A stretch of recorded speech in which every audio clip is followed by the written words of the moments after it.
100 سے تقریباً 80% حضرات کو اس بات کی غلط فہمی ہوتی ہے. میں آج کو یہ کلیئر کرنا چاہتا ہوں, غور سے سنیے گا. اکثر حضرات کو دیکھا گیا ہے علم نہ ہونے کی وجہ سے, مسجدوں سے تعلق نہ ہونے کی وجہ سے ان کا روزہ ضائع ہو جاتا ہے. جب قیامت کے دن اللہ کے سامنے وہ پیش ہوں گے, یا اللہ ہم نے روزے رکھے, ہمارے روزے کہاں ہیں؟ اللہ پاک فرمائے گا تم نے روزوں کا خیال نہیں رکھا. ہم روزہ رکھتے ہیں پر اس کا خیال نہیں رکھتے. کیسے؟ الحمدللہ رب العالمین والصلاة والسلام علی سید المرسلین, اما بعد فاعوذ باللہ من الشیطان الرجیم, بسم اللہ الرحمن الرحیم. سب پڑھیے الصلاۃ والسلام علیک یا رسول اللہ, الصلاۃ والسلام علیک یا حبیب اللہ, الصلاۃ والسلام علیک یا نبی اللہ, وعلی آلک واصحابک یا نور اللہ. فرمان مصطفیٰ صلی اللہ تعالی علیہ وآلہ وسلم کہ جس نے مجھ پر ایک مرتبہ درود پاک پڑھا, اللہ تبارک و تعالی اس پر 10 رحمتیں نازل فرماتا ہے, 10 گناہ معاف فرماتا ہے, 10 درجات بلند فرماتا ہے. سبحان اللہ. رمضان شریف کا مہینہ تو ایسے ہے کہ جس کے نفل کا ثواب بھی فرض کے برابر ہو جاتا ہے. اور درود پاک ایک ایسا عمل ہے کہ اللہ تو عبادت سے پاک ہے, اللہ عبادت سے پاک ہے. درود پاک ایک ایسا عمل ہے جو اللہ پاک خود فرماتا ہے. ہم ہر دعا میں یہ آیت سنتے ہیں کہ ان اللہ وملائکتہ, کہ اللہ پاک اور اللہ پاک کے فرشتے ہمارے پیارے آقا پر درود بھیجتے ہیں, اللہ پاک بھی درود بھیجتا ہے. تو ہمیں آخر میں کیا فرمایا جاتا ہے کہ یا ایھا الذین آمنوا, ہمیں فرمایا گیا, آپ کو فرمایا گیا کہ اے ایمان والو تم بھی میرے محبوب پر درود پاک پڑھو. جو اسلامی بھائی جا رہے ہیں 10-15 منٹ کا یہ ہوگا, علم دین سیکھا جا رہا ہے, نالج دی جا رہی ہے آپ لوگوں کو, تو انشاءاللہ اس آپ کو فائدہ ہوگا. رمضان کے حوالے سے ہم سنیں گے. تو درود پاک کی یہ فضیلت ہے, مشکل نہیں ہے. صلی اللہ علی محمد, 1 سیکنڈ زور لگے, اور ثواب کتنا؟ 10 درجات بلند ہوں گے, 10 گناہ معاف ہوں گے.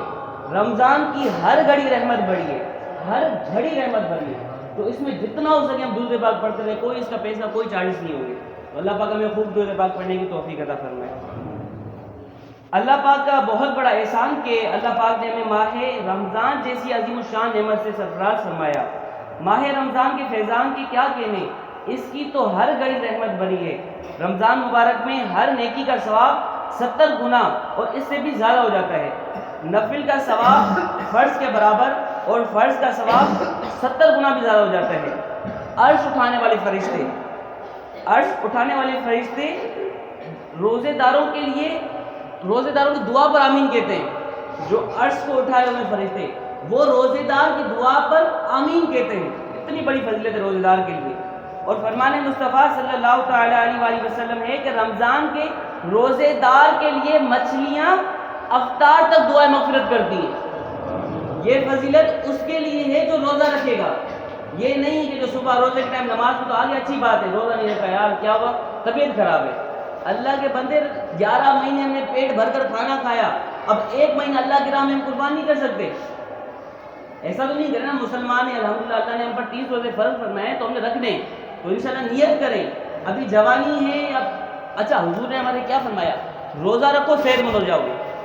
یہ تو سمجھ میں نہ آنے والی بات. بندے کیا سمجھیں گے کہ یار یہ روزہ رکھو صحت مند ہو جاؤ, کھانا تو نہیں کھا رہے ہم لوگ, صحت مند کیسے ہوں گے؟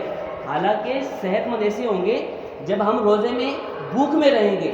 تو جو ہمارے جسم میں ایسے کیمیکل ہوتے ہیں, ایسے جراثیم ہوتے ہیں جو بھوک کی وجہ سے مر جاتے ہیں. تو حضور نے فرمایا کہ روزہ رکھو صحت مند ہو جاؤ گے. جو ہمارے نبی نے فرمایا وہ جھوٹ نہیں ہو سکتا. جن کے اوپر قرآن نازل ہوا وہ جھوٹ نہیں فرما سکتے. قرآن پاک شروع ہی ہوتا ہے لا ریب فی, کہ اس میں کوئی شک کی گنجائش نہیں قرآن پاک میں. تو جس کے اوپر نازل ہوا کہ وہ کبھی جھوٹ فرما سکتے ہیں؟ نہیں فرما سکتے. ہمارا ایمان ہے. تو میں آپ تمام سے یہ درخواست کرتا ہوں کہ روزہ رکھیں. چھوٹے ہوں, اگر سامنے بالغ ہونے والے ہیں ان کو عادت ڈالیں اپنے بچوں کو کہ انشاءاللہ بڑی عمر تک آ جائیں گے تو انشاءاللہ وہ روزہ رکھنے کے عادی ہو جائیں گے. اور آپ بڑے حضرات بھی روزہ رکھیں, چھوڑیں نہ یہ کہ یار کام کی وجہ سے چھوڑ رہا ہوں, نہیں. ایمان پکا ہونا چاہیے. ایمان پکا ہوگا, اگر آپ آگ کے اوپر بھی کھڑے ہو جائیں گے تو وہ بھی برف ہو جائے گی. ایمان کی بات ہے, ایمان. تو اللہ پاک ہمیں کامل ایمان نصیب عطا فرمائے. اللہ پاک کے محبوب صلی اللہ تعالی علیہ وآلہ وسلم کا فرمان عالی شان ہے کہ روزہ عبادت کا دروازہ ہے. سبحان اللہ. اس ماہ یعنی کہ رمضان شریف میں قرآن پاک نازل ہوا تھا، جس کے بارے میں اللہ پاک قرآن پاک میں ارشاد فرماتا ہے، جس کا ترجمہ یہ ہے رمضان کا مہینہ جس میں قرآن اتارا، لوگوں کے لیے ہدایت اور رہنمائی اور فیصلے کی روشن باتیں ہیں، تو تم میں سے جو کوئی یہ مہینہ پائے، جسے ہم نے الحمدللہ پایا اس رمضان کو، تو اس کے روزے رکھے، اور جو بیمار ہو یا سفر پر ہو تو اتنے روزے اور دنوں میں، آگے والے دنوں میں وہ پورا ایک سسٹم ہے جس کو جو بیماری وغیرہ آ جاتی ہے وہ پورا ایک علماء سے پوچھ کر وہ کیا جاتا ہے، رمضان کے بعد بھی رکھے جا سکتے ہیں جس کی مجبوری ہو۔ اللہ عز و جل تم پر آسانی چاہتا ہے، تم پر دشواری نہیں چاہتا، اور اس لیے تم گنتی پوری کرو، اللہ عز و جل کی بڑائی بولو اور اس پر کہ تمہیں ہدایت کی اور تمہیں حق گزارا۔ سبحان اللہ۔ یہ تو ماہ رمضان وہ مہینہ ہے جس میں اللہ پاک کا کلام اترا، اللہ پاک ہمیں اس میں خوب عبادت کرنے کی توفیق عطا فرمائے کہ جس کا نفل کا ثواب فرض کے برابر ہے، تو آپ سمجھ سکتے ہیں کہ اس کی ہر گھڑی رحمت بری ہے، تو ہم ہر گھڑی بھی اس سے پیچھے نہیں ہٹے، ہمیں ہر گھڑی سبحان اللہ الحمدللہ صلی اللہ علیہ وسلم پڑھتے رہیں، بس یہ کریں۔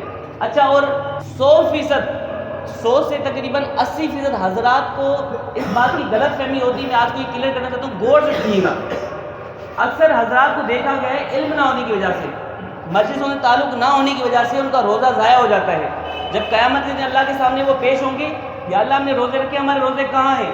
اللہ پاک فرمائے گا تم نے روزوں کا خیال نہیں رکھا، ہم روزہ رکھتے ہیں پر اس کا خیال نہیں رکھتے۔ کیسے؟ اب سحری کا وقت مثال کے طور پہ 5:27 اور کچھ سیکنڈ ہے، ہمیں علم نہ ہونے کی وجہ سے ہم کیا کرتے ہیں؟ اذان کے ختم ہونے تک کھاتے پیتے رہتے ہیں۔ جس دن میں نے یہ علماء سے بات سنی، میں پریشان ہو گیا، یار ہمارے لیے روزے ضائع تو نہیں ہو رہے، ہونا تو یہ چاہیے کہ اگر 5:27 پر سحری ختم ہو رہی ہے، ہم 2 منٹ پہلے بند کر دیں، کوئی فرق پڑے گا؟ نہیں پڑے گا، 2 منٹ سے کوئی فرق، روزہ بچ جائے گا ہمارا۔ اس بات کا خاص طور پہ گھر والوں کو بھی بتائیں کہ جو کیلنڈر ہمیں دیے جاتے ہیں اس سے 2 سے 3 منٹ پہلے بند کر لیں، روزہ ضائع نہیں ہوگا۔ اس بات کا خیال ہے کہ اذان روزے کے لیے نہیں ہوتی، اذان فجر کے لیے، روزے کا ختم ہونے کا وقت صبح صادق کا ہے، جیسے صادق کا وقت ختم، اذان کا وقت شروع ہو جائے گا۔ تو اس بات کا خاص خیال رکھیں، انشاءاللہ میں ہر روز یہ ریپیٹ کرتا رہوں گا بات کو، کہ جیسے ہمیں غلط فہمی دور ہو جائے، ہمارے روزے بچ جائیں۔ ہم سارا دن بھوکے تو رہے پر ایسا روزہ ضائع کا فائدہ نہیں ہمارا۔ اللہ پاک ہمیں علم دین سیکھنے کی توفیق عطا فرمائے۔ 5-10 منٹ آپ بیٹھا کریں، انشاءاللہ آپ کو اس کی خوب برکات حاصل ہوں گی۔ اللہ کرے یہاں سے جو وہاں تک مسجد بھری ہوئی ہے، اللہ کرے آخری رمضان تک بھی بھری رہے، ایسا نہ ہو کہ 2 رمضان کے بعد پھر امام صاحب آپ سنبھالے مسجد، ہم جا رہے ہیں، ایسا نہ کریں، ٹھیک ہے؟ شاپنگ آپ تراویح کے بعد کریں، باقی نمازوں کو مسجدوں کو آباد رکھیں۔